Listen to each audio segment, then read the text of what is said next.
There's a lot going on in this book. If you know me at all, you know I love drama. You know I love a good messy entanglement. Hi, I'm Maxine. Thank you so much for tuning in. Today I'm here to talk to you about Such a Fun Age by Kylie Reed. I am super excited to be reviewing this book for y'all, so stay tuned if you'd like to hear more.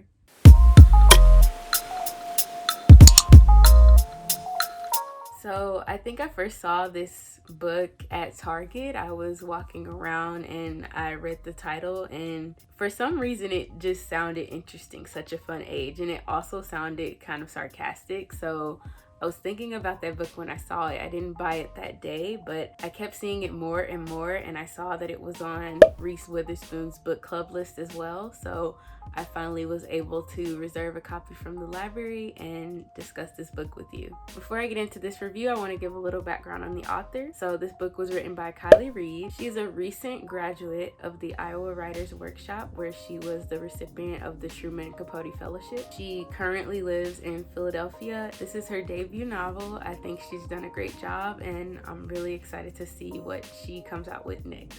All right, let's discuss this book. So in short, I would say this book is a classic story about a meddling middle-aged white woman. The meddling white woman in question is Alex Chamberlain. She is the main character. Alex is a well-to-do influencer that hires Amira, a young black woman, to be her nanny. Ultimately, Amira and Alex find their lives uncomfortably intertwined in two ways. The first is Amira gets caught in a racially charged incident, a racial profiling incident while she was on the clock as a nanny.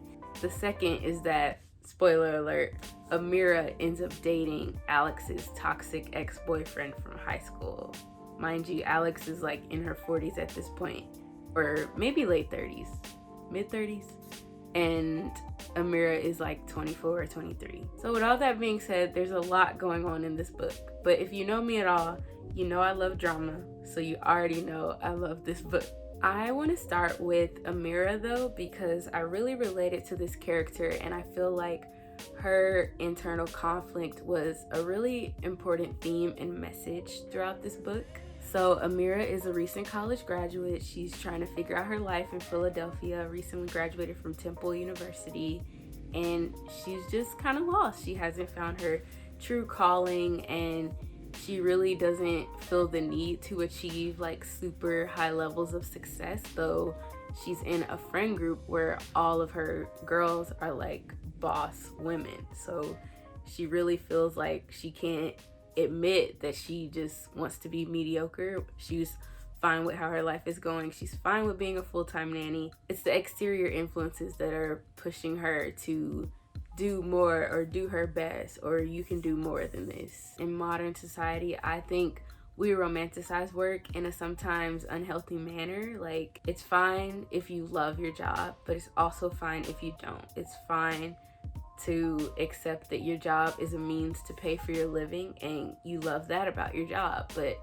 everyone is not gonna have this cookie cutter image of my dream job and I'm this successful boss woman or male or however you identify. And it really causes confusion, especially for people like Amira, young people who've just graduated, and they're expecting to have this aha moment of, wow, this is what I was meant to do. This is my calling, and I'm gonna achieve all this success. Like, it shouldn't always be about measuring your success. If you're happy where you're at, your happiness should be sufficient, especially to those around you. I'm definitely not trying to throw shade at people that love their work, but I think we should reconsider the way we discuss work, and that it's okay to just work a job that enables you to enjoy all the good things in life.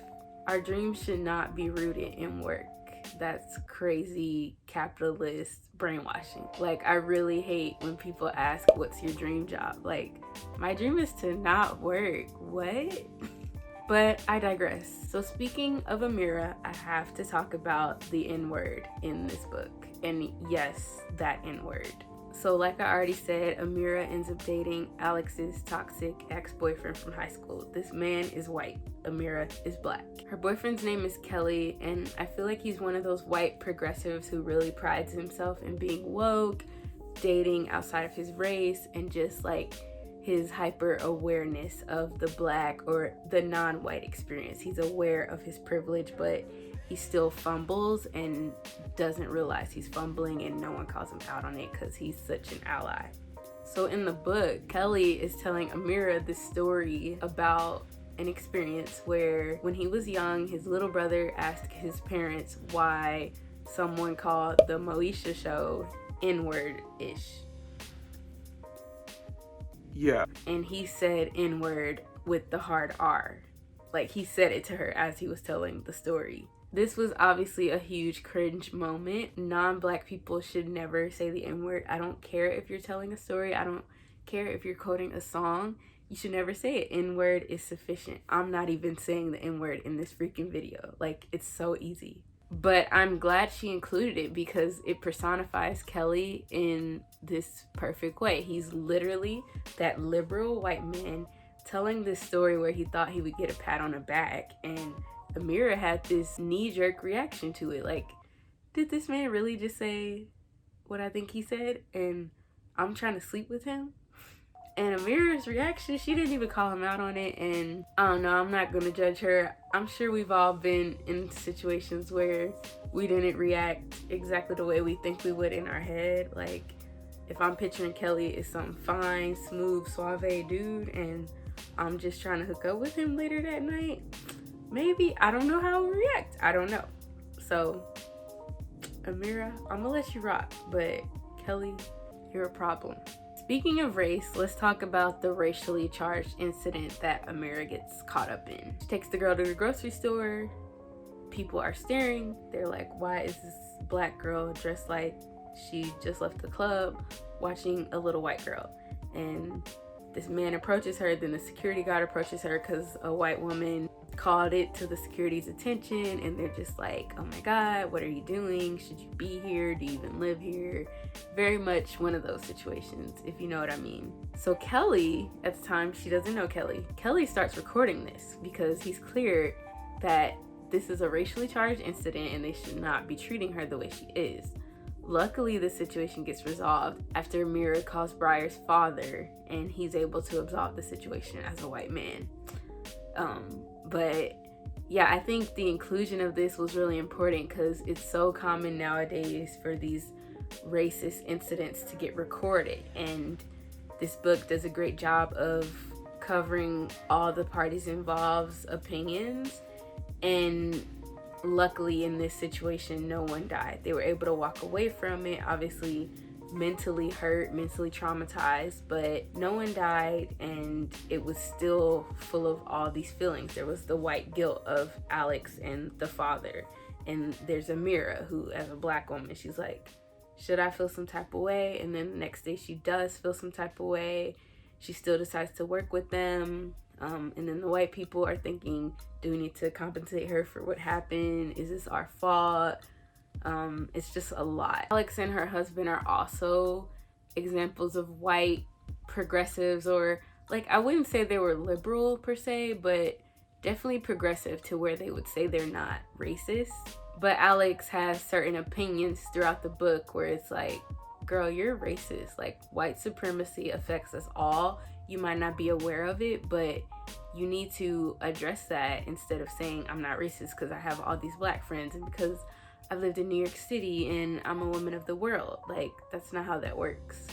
I think ultimately, from Alex and her husband to Kelly, this book encapsulates how white people really need to do more work on how white supremacy affects them. And even when you think you're not that racist, horrible, like conservative person, you still can be a part of the problem. I did like how Amira was able to find a stable job with benefits that wasn't about caring for anyone, and it was just a steady job, even tying up that narrative of Amira not climbing the career ladder and being perfectly happy as a secretary. It's important to share those stories because we're always talking about everyone hitting it big and getting rich and just like crushing every challenge in their way, and that's really not realistic. Like, there are plenty of people who work the same job and are perfectly happy with that. and I appreciate that example of Amira in this case. There's definitely a lot more I could say about this book, but those are the main parts that stuck out to me. I really hope you check it out, or maybe you're watching this and you've already read the book. I really enjoyed it, and to close this review, I will leave you with an excerpt. This is on page 37. Amira didn't mind reading or writing papers, but this was also mostly the problem. Amira didn't love doing anything, but she didn't terribly mind doing anything either. After graduation, Amira went home for the summer and desperately missed Philadelphia. She returned with a stern suggestion from her father to find something and to stick with it. So Amira enrolled in transcription school, and she absolutely hated it. She wasn't allowed to cross her legs. Memorizing medical terminology was insufferable, and when a key on her steno machine broke, instead of fixing it, which would have cost hundreds of dollars, Amira gave it up completely and applied to a part-time job she found on Craigslist. All right, I really like that excerpt. I think it gives you a great image of who Amira is and her conflict that goes throughout the book and is ultimately resolved. Thank you so much for watching. I hope you enjoyed this video. If you end up reading this book, or if you've already read this book, please comment below. I would love to hear your thoughts. See you in the next one.